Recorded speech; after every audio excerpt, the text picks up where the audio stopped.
Hylomorphism is a philosophical theory developed by Aristotle, which conceives being as a compound of matter and form. The word is a 19th-century term formed from the Greek words lambda eta hyle, wood, matter, and muomicron rho theater, morphē, form.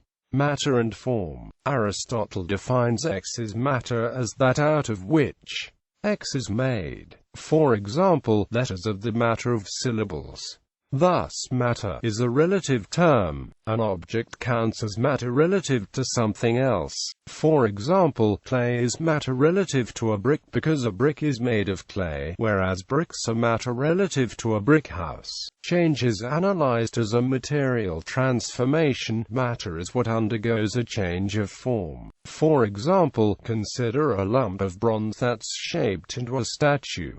Bronze is the matter, and this matter loses one form and gains a new form. According to Aristotle's theory of perception, we perceive an object by receiving its form with our sense organs. Thus, forms include complex qualia such as colors, textures, and flavors, not just shapes.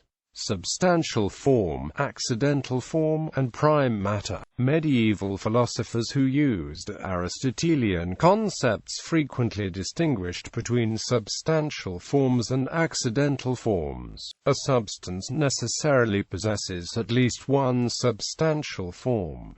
It may also possess a variety of accidental forms. For Aristotle, a substance is an individual thing, for example, an individual man or an individual horse. The substantial form of substance S consists of S's essential properties. The properties that S's matter needs in order to be the kind of substance that S is. In contrast, S's accidental forms are S's non-essential properties. Properties that S can lose or gain without changing into a different kind of substance. In some cases, a substance's matter will itself be a substance. If substance A is made out of substance B, then substance B is the matter of substance A. However, what is the matter of a substance that is not made out of any other substance? According to Aristotelians, such a substance has only prime matter as its matter.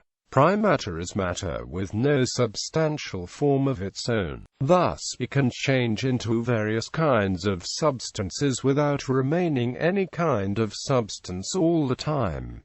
Body-soul hylomorphism. Basic theory. Aristotle applies his theory of hylomorphism to living things. He defines a soul as that which makes the living thing alive. Life is a property of living things, just as knowledge and health are. Therefore, a soul is a form, that is, a specifying principle echoes of a living thing. Furthermore, Aristotle says that a soul is related to its body as form to matter. Hence, Aristotle argues, there is no problem in explaining the unity of body and soul, just as there is no problem in explaining the unity of wax and its shape. Just as a wax object consists of wax with a certain shape, so a living organism consists of a body with the property of life, which is its soul. On the basis of his hylomorphic theory, Aristotle rejects the Pythagorean doctrine of reincarnation, ridiculing the notion that just any soul could inhabit just any body. According to Timothy Robinson, it is unclear whether Aristotle identifies the soul with the body's structure. According to one interpretation of Aristotle, a properly organized body is already alive simply by virtue of its structure. However, according to another interpretation, the property of life, that is, the soul, is something in addition to the body's structure. Robinson uses the analogy of a car to explain this second interpretation. A running car is running not only because of its structure but also because of the activity in its engine. Likewise, according to this second interpretation, a living body is alive not only because of its structure but also because of an additional property, The soul is this additional property, which a properly organized body needs in order to be alive. John Vella uses Frankenstein's monster to illustrate the second interpretation. The corpse lying on Frankenstein's table is already a fully organized human body, but it is not yet alive. When Frankenstein activates his machine, the corpse gains a new property, the property of life, which Aristotle would call the soul.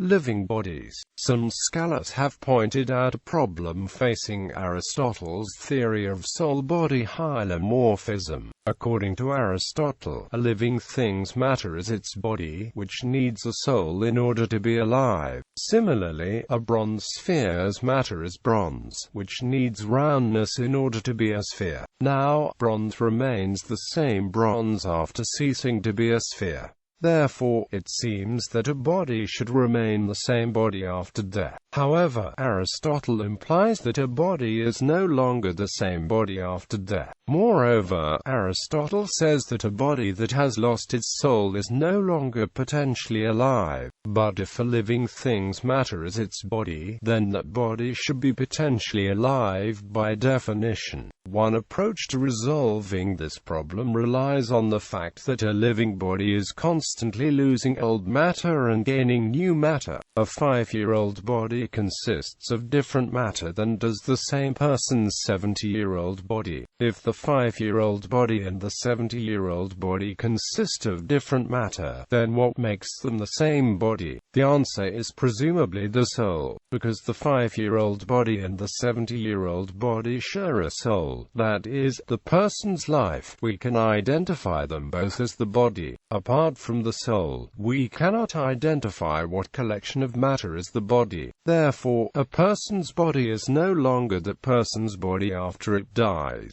Another approach to resolving the problem relies on a distinction between proximate and non-proximate matter. When Aristotle says that the body is matter for a living thing, he may be using the word body to refer to the matter that makes up the fully organized body, rather than the fully organized body itself. Unlike the fully organized body, this body remains the same thing even after death. In contrast, when he says that the body is no longer the same body after its death, he is using the word body to refer to the fully organized body, which does not remain the same thing after death. Intellect. Aristotle says that the intellect, the ability to think, has no bodily organ. In fact, he says that it is not mixed with the body and suggests that it can exist apart from the body. This seems to contradict Aristotle's claim that the soul is a former property of the body. To complicate matters further, Aristotle distinguishes between two kinds of intellect or two parts of the intellect. These two intellectual powers are traditionally called the passive intellect and the active intellect, or agent intellect. Thus, interpreters of Aristotle have faced the problem of explaining how the intellect fits into Aristotle's hylomorphic theory of the soul. According to one interpretation, a person's ability to think belongs to some incorporeal organ distinct from his body. This would amount to a form of dualism. However, according to some scholars, it would not be a full-fledged Cartesian dualism. This interpretation creates what Robert Pasnow has called the mind-soul problem. If the intellect belongs to an entity distinct from the body, and the soul is the form of the body, then how is the intellect part of the soul? Another interpretation rests on the distinction between the passive intellect and the agent intellect. According to this interpretation, the passive intellect is a property of the body, while the agent intellect is a substance distinct from the body. Some proponents of this interpretation think that each person has his own agent intellect, which presumably separates from the body at death. Others interpret the agent intellect as a single divine being, perhaps the unmoved mover, Aristotle's God. A third interpretation relies on the theory that an individual form is capable of having properties of its own. According to this interpretation, the soul is a property of the body, but the ability to think is a property of the soul itself, not of the body. If that is the case, then the soul is the body's form, and yet thinking need not involve any bodily organ. Universal hylomorphism. The Neoplatonic philosopher of East Brom proposed a Neoplatonic version of this Aristotelian concept, according to which all things, including soul and intellect, are composed of matter and form. Medieval modifications. Medieval theologians, newly exposed to Aristotle's philosophy, applied hylomorphism to Christian doctrines such as the transubstantiation of the Eucharist, bread and wine, into the body and blood of Jesus. Theologians such as Duns Scotus and Thomas Aquinas developed Christian applications of hylomorphism. Plurality versus unity of substantial form. Many medieval theologians and philosophers followed Aristotle in seeing a living being's soul as that being's form, specifically, its substantial form. However, they disagreed about whether X's soul is X's only substantial form. Some medieval thinkers argued that X's soul is X's only substantial form, responsible for all of the features of X's body. In contrast, other medieval thinkers argued that a living being contains at least two substantial forms, the shape and structure of its body, and its soul, which makes its body alive. Thomistic dualism. Thomas Aquinas claimed that X's soul was X's only substantial form, although X also had numerous accidental forms that accounted for X's non-essential features. Aquinas defined a substantial form as that which makes X's matter constitute X, which in the case of a human being is rational capacity. He attributed all other features of a human being to accidental forms.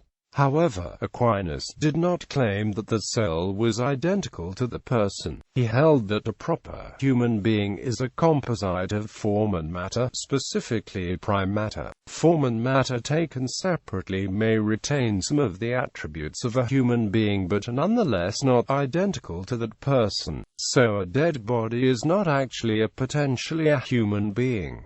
Eleanor Stump describes Aquinas' theory of the soul in terms of configuration. The body is matter that is configured, i.e., structured, while the soul is a configured configurer. In other words, the soul is itself a configured thing, but it also configures the body. A dead body is merely matter that was once configured by the soul.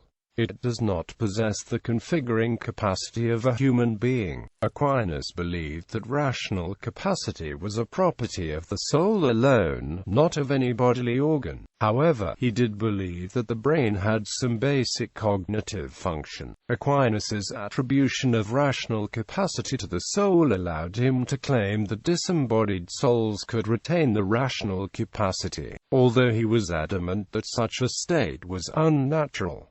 Teleology and ethics. Aristotle holds a teleological worldview. He sees the universe as inherently purposeful.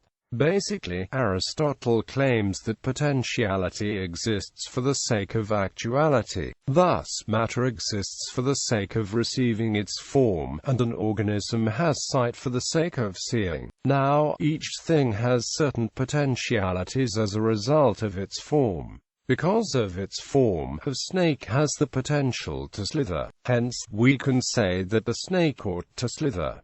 The more a thing achieves its potential, the more it succeeds in achieving its purpose. Aristotle bases his ethical theory on this teleological worldview. Because of his form, a human being has certain abilities. Hence, his purpose in life is to exercise those abilities as well and as fully as possible. Now, the most characteristic human ability, which is not included in the form of any other organism, is the ability to think. Therefore, the best human life is a life lived rationally.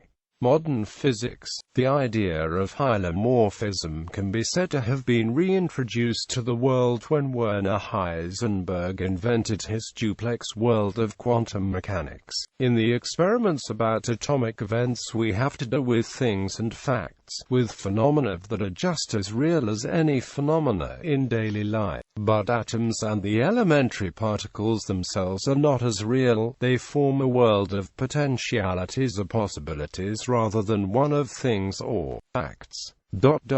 The probability wave mean tendency for something. It's a quantitative version of the old concept of potentia from Aristotle's philosophy. It introduces something standing in the middle between the idea of an event and the actual event. A strange kind of physical reality just in the middle between possibility and reality.